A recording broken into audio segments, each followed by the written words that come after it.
If you've ever been rejected in a way where it hurt, you know, it hurt and formed and shaped your identity in a way. I mean, it was a significant hurt. What effect did it have, though, being rejected? Well, I think we have to get used to it. Be prepared for the rejection, no matter how bad it is. Don't let it overcome you or influence you. And we go, would you publish our book? Would you publish our book? Would you publish our book? And we got no, no, no, no, no.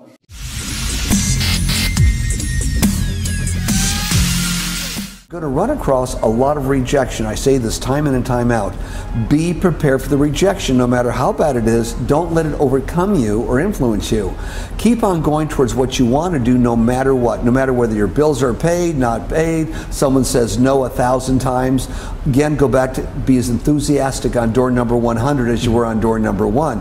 But believe in yourself. And it's really all about knowing you have a great service or a great product that'll put you in the reorder business. So you're never selling, you're trying to get it in someone's hands, whether it's a service or a product, knowing it's so darn good that they're gonna wanna order it again or tell a friend about it to order. And that's the real secret there. Well, my grandfather was a tiny landlord, was considered, after liberation, was considered to be a bad guy. So I know how tough it was when I was a kid. You tried to get into 3 colleges. Each time they rejected you. No, I tried. There's an examination that young people, if you want to go to university, you have to take the examinations. So I failed 3 times. Right. But a lot of fail. I failed for funny things that I failed a key primary school test for 2 times. And I failed 3 times for the middle schools. And you will never believe in Hangzhou, my city, there's only 1 middle school that lasts only 1 year.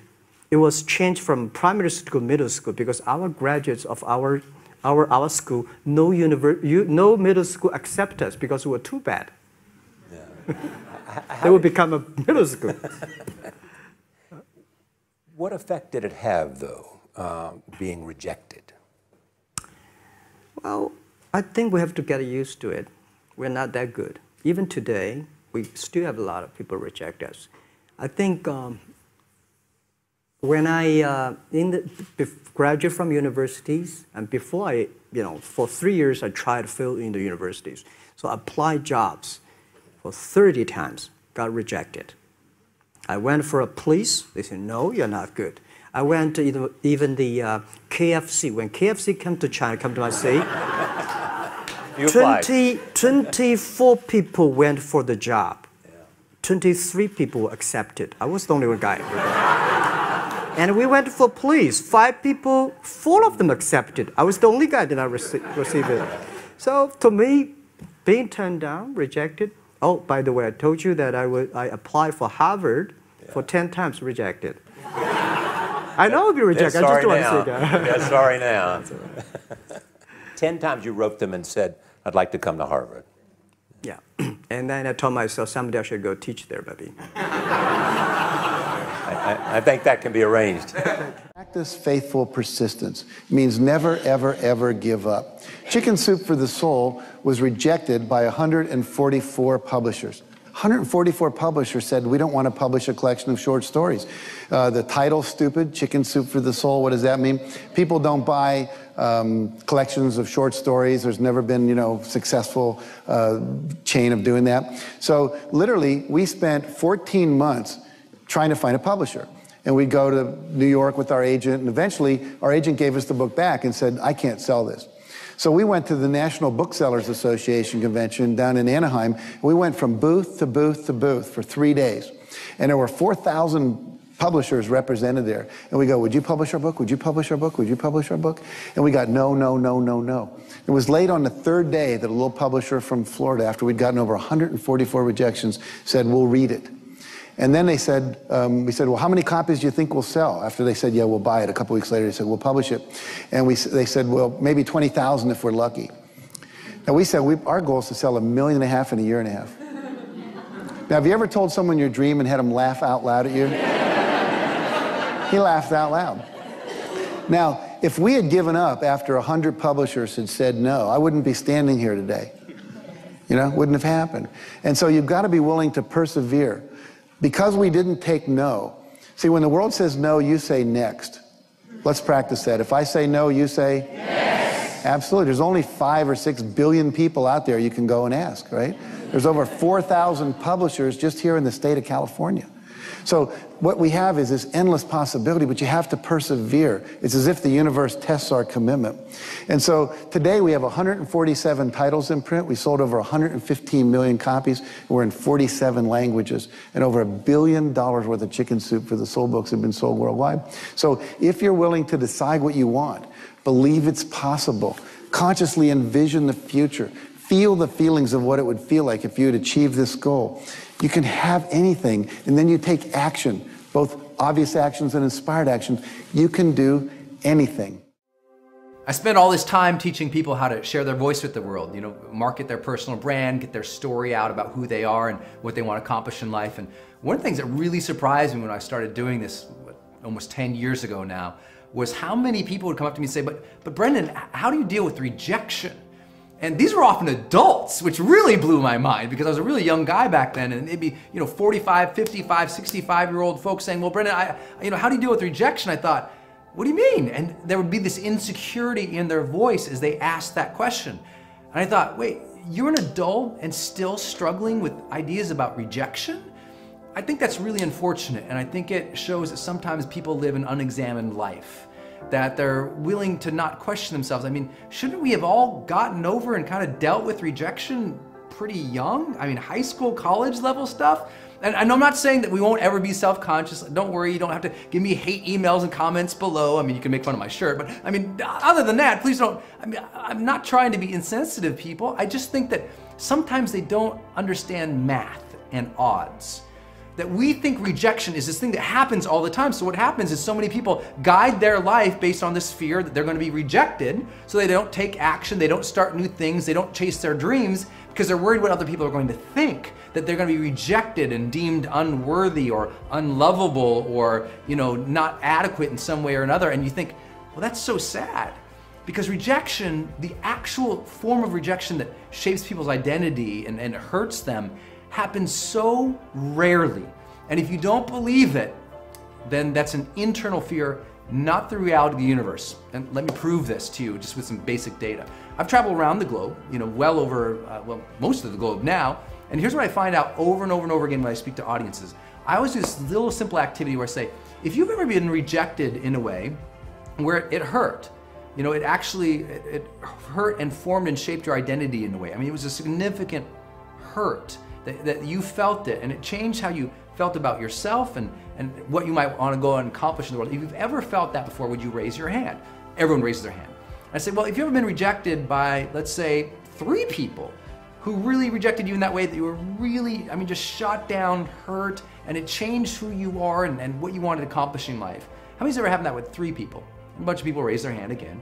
And I start escalating that number from 3 to 5 to 7 to 10 to 15 to 20 to 30. Here's what's amazing. I've done this all over the world with audiences with thousands of people in them, okay? Thousands of people. Here's the average across all those audiences all around the world, doesn't matter the culture, the average number, about 7. So anywhere between 5 and 7, meaning people say between 5 and 7 people hurt their feelings enough with a real rejection, not one of those, well, I'm sorry, I can't go out with you, I'm washing my hair stuff. I mean, somebody where they really criticized you and rejected you in a way that hurt.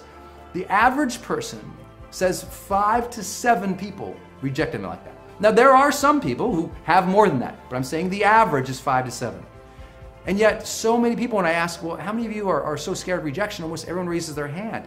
And it's like, wait a second, you're scared of something that barely ever happens? Because the second question I ask is, well, how many of you have ever interacted with, let's say, 10 people? And when you interact with those 10 people, it went just fine. They were nice to you, they were polite, they were patient, or they just didn't care one way or another. How many of you ever met 10 people like that? Everyone raised their hand. Then I say, well, how many of you have ever interacted with, met, known, or associated with, let's say, 100 people in your life? And you've known 100 people, and 100 people, they were fine with you. Everyone raised their hand. I take that number up to literally thousands. Everyone's still raising their hand because we've all met with, interacted with, known, or associated with, literally thousands of people in our lives, and most of them could care less, didn't criticize, were generally supportive. And it's like, wait a second.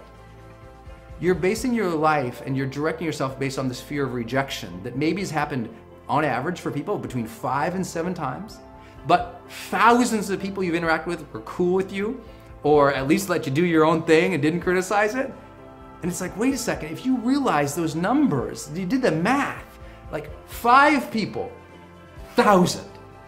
5 people aren't supportive of you, but 1,000 were and we're fine with you. You think about that math for a second, automatically, statistically, mathematically, 5 out of 1,000, these are the freaks. They're the oddities, they're the weirdos. They don't make computational sense over here. You're worried about what the minority, the tragic minority in that sense, 5 out of 1,000?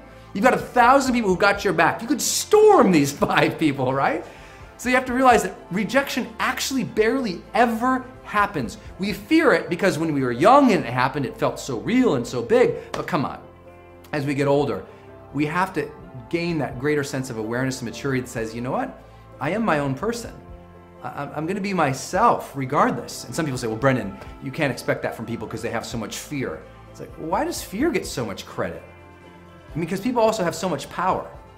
People have so much strength.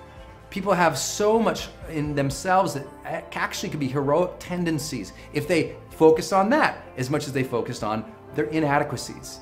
So why are we giving everyone a buy card and saying, oh, it's okay that you're still scared of rejection? I don't think that's okay. I think it's rather we should say, let's have a higher ambition for ourselves as human beings to allow ourselves the freedom to be who we are, to genuinely express ourselves. Yes, will some people criticize it? Absolutely. Some people are going to criticize this video and be like, oh man, I hate your shirt, your hair looks bad, you're really white, and what's your deal? Everyone's going to say something. So what? I'm not going to limit my service or my message to the world based on what other people think. And by the way, who are we fearing the most anyway? Usually the people we fear are the harsh critics. But let's talk about the harsh critics. Who are they, right? Most harsh critics, unless they're paid to be critics, are just jerks. And we really don't need to listen to them. But why are people critical? Most people are critical just for maybe 4 reasons. The first reason is self-boasting. Like most critics, they're braggarts. They like to say, you're not good enough, I do a much better job. Well, fantastic, good for you. Go do a better job out of my vision, please, right? It's like, don't worry about the self-boasters and the narcissists. You don't need to be concerned about them. They have nothing to add to the direction in which you're going in your life, right? So just focus on your own thing. Don't worry about the couch critics or the apathetic advisors on the sidelines of life. They really have nothing to contribute to you unless you've asked for constructive feedback, and don't worry about it. Don't worry about it. I think the second reason people become critics often is because it's self-protection.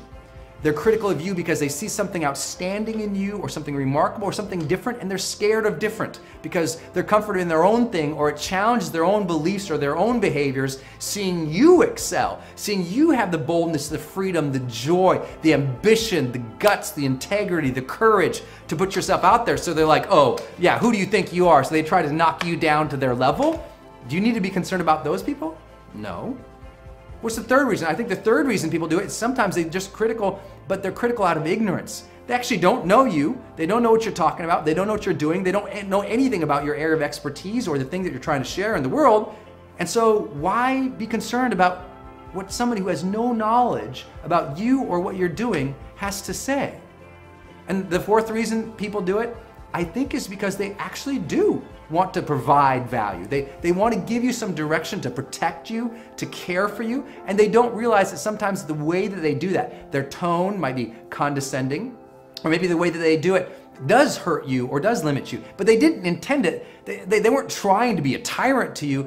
They're just maybe a little unconscious or lack some emotional or social intelligence. For those people, pity them. But the rest of them, ignore them. I think give some of those people who are trying, give them patience and pity. The other ones, don't give them patience and don't give them a time and attention. And that sounds harsh to say, and I'll be criticized for it, of course, but that's what I believe, so I'm going to say it. You know, I want you to go say what you feel like with the world. Go give yourself to the world without concern about what the world thinks about you so much. Because if you don't, if you limit the expression of who you are and what you have to give in the world based on a couple people who might criticize you, what have you done? You've sunken below the lowest common denominator of mankind. If we all shrunk in our ability to serve because what some people might think, where would we be as humans? Go out and be great and never apologize for it.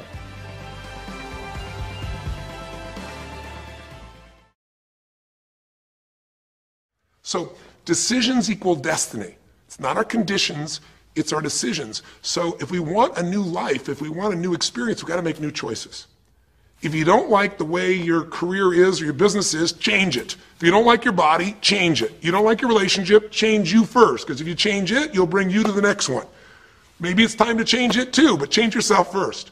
If you want to change anything in your life, you have the choice. So there is no right or wrong. I just want to make you aware in this breakthrough session